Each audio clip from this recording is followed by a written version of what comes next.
This is the Dollemore Daily, and I'm Jesse Dollemore. Look, I know everybody wants to wait to get to the end of the video. Just can't wait to get to the end of the video to see the offer from today's sponsor, Sheath. But you're just going to have to wait.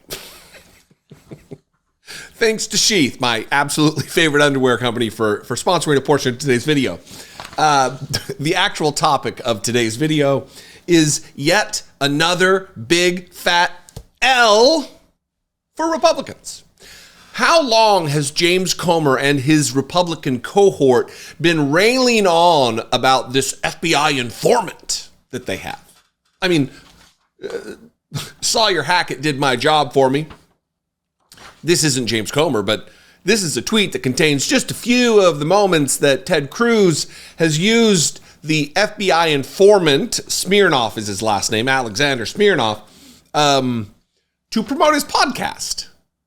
This bombshell FBI informant that we need this information out there. The FBI. He's now been charged. I hold in my hands part of a 37-page indictment asserting that this individual lied to smear Joe Biden's son, Hunter. You would think that Republicans would be better at this. I mean, they've had all kinds of practice being dishonest. They've had all kinds of practice making something out of nothing. They've had so much practice making mountains out of molehills with Benghazi and all the other conspiracies and lies that they have told. So you would think they would be better. Here's a brief compilation, very brief, with Abby Phillip, her commentary. It's a minute long, but here's James Comer in a few moments that he's really pressed this guy being the real deal and a linchpin of his investigation, outing all of the corruption of the Bidens. Tonight, what Republicans swore up and down was true turns out to be a lie. For months, the House GOP told the country that Joe Biden took bribes. It's the stated reason why they want to impeach the president. They said it in press conferences and over on TV. We know from the FBI sources that Charles Grassley found that they got this credible document, this 1023 form, that said Joe Biden had been involved in a bribery scheme. The FBI had an unclassified record that details an extortion and bribery scheme involving then Vice President Biden. We haven't gotten anything from the FBI and DOJ. I guess. Now remember, this 1023 that was released by Grassley last week, now we know about this Form 1023 that alleges bribery. You have the actual crimes the Bidens have committed, which range from money laundering to bribery. Yeah. Good old James Comer. I mean, he's good for a laugh, if nothing else. Am I right? So here's a little bit from the New York Times about what is exactly going on in this case. It is important because this information is going to get brief airtime on Fox News and other conservative outlets. They're either going to obscure the facts or act like there's some ulterior motive behind these charges, just lies and conspiracy, or they're going to ignore it altogether because it doesn't line up against the narrative that Joe Biden has accepted bribes, that Joe Biden's son has done something wrong. I mean, other than what he's actually done wrong and been indicted for. But here's the headline from the New York Times. Ex-FBI informant is charged with lying over Biden's role in Ukraine business.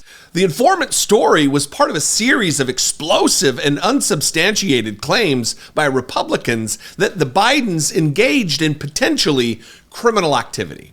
Like even the headline here from the New York Times is hedging of the Bidens engaged in potentially criminal activity. Because every time you listen to James Comer, it's, well, we got to get to the bottom of this. We got the evidence. Well, what exact evidence do you have? Steve Ducey time and time again on Fox News. And then there's nothing.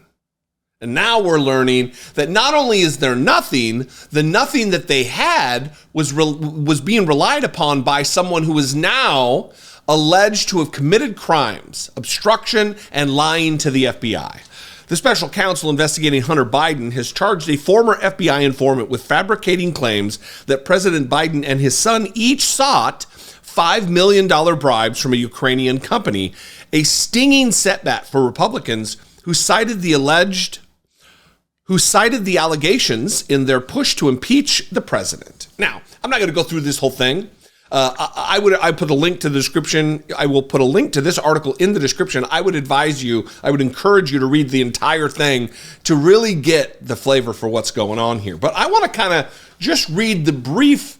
They don't write it as a synopsis or as a timeline, but it comes out as this to explain exactly what they've done, how they've used this person's lies to promulgate a massive conspiracy with the underarching or the overarching motivation to impeach President Biden, to impeach and remove him, the same party that didn't want anything done to Donald Trump, that was actually engaging in extortion of foreign leaders and bribery, and then, of course, the attempt to overthrow the United States government.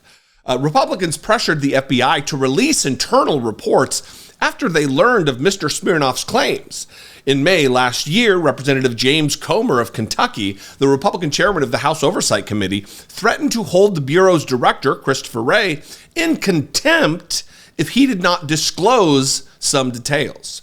In July, after Mr. Wray complied, Senator Charles Grassley, Republican of Iowa, released a copy of an FBI record that included the false allegation without naming Mr. Smirnoff or questioning its veracity.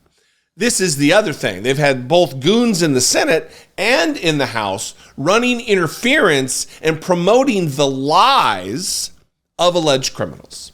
He then described Mr. Smirnoff's, Grassley, he then described Mr. Smirnoff's claims as very significant allegations from a trusted FBI informant implicating then Vice President Biden in criminal bribery scheme. You see, what they never say here is that what the FBI was communicating to them is that this guy's not trusted. We don't think there's anything here. Yeah, he told us this stuff, but it doesn't line up with the facts. We've asked him for receipts. We've asked him for phone records. We've asked him for plane tickets to prove he was where he said he was at the time, to back up all of the claims that he's making. Because when you make extraordinary claims, you need extraordinary evidence to back up those claims. Mr. Comer, in a statement released after the charges against Mr. Smirnoff became public, took no responsibility for spreading a claim that prosecutors suggested was a smear intended to hurt Mr. Biden politically. Instead, he blamed bureau officials for privately telling the committee their source was credible and trusted, had worked with the FBI for over a decade, and had been paid six figures. Last paragraph here, but FBI officials did not seem to think much of Mr. Smirnoff's allegations from the start and requested he provide travel receipts to prove he attended meetings cited in his report. In 2020, they concluded that his claims did not merit continued investigation and told senior Trump administration officials in the Justice Department of that decision, prosecutors wrote. They knew. Republicans knew. And they ran with it anyway because they needed some sliver, some scintilla, some hint, just the aroma of corruption that they could create that would then interfere in the 2024 election. For as much as they whine and complain and wail and gnash their teeth about election integrity, they are the ones who are projection artists and acting in a criminal manner, as far as I'm concerned, to interfere in an election, to try to get their autocratic demigod, Donald Trump, back in office. What do you think? I would love to know. I would invite you to participate in this conversation. 714-576-4054. Of course, you can email me, as always, daily@dollemore.com. Follow me on the social media. I'm at Dollemore everywhere. Twitter, Instagram, Threads, TikTok, Facebook, Blue Sky. Are there others? I don't know.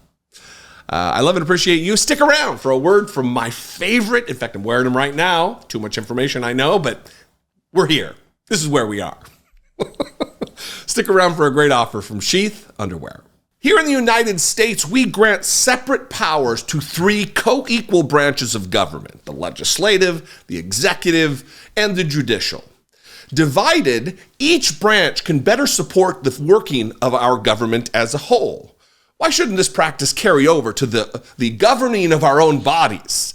Rather than allowing your branch and berries to stew in a single stuffy cesspool, well, why not divide so as to diminish your discomfort? Sheath Underwear is here to help you separate your church and your state. Sheaths are the only underwear with a dual pouch system scientifically designed to keep your executive branch separated from your judicial, if you know what I mean. Democratize your drawers. Head to sheathunderwear.com/Dollemore now and score 20% off right away. It was invented by a U.S. Army veteran while serving a tour in Iraq. The idea for Sheath arose from the discomfort that was experienced in these harsh environments. As a former United States Marine stationed in that part of the world, I get the inspiration. I wear Sheath every single day, and they are the only boxers that can agreeably accommodate my tree trunk thighs and keep my branches of government carefully compartmentalized. And I'm not the only fan out there. Sheath are recommended by multiple doctors and urologists and have over 20,000 five-star reviews. The airflow meshes, they're my favorite personally, but Sheath has tons of excellent styles and designs. And once you pick, Sheath will land them on your doorstep nearly instantly, thanks to blindingly fast shipping and amazing customer service. Also, your purchase doesn't just help you out. Sheath supports multiple charities like Socks for Soldiers and Doctors Without Borders. So you're making the world a better place too. Upgrade your undergarments right now. Score 20% off when you head to sheathunderwear.com/Dollemore and divide and conquer your discomfort with Sheath Underwear.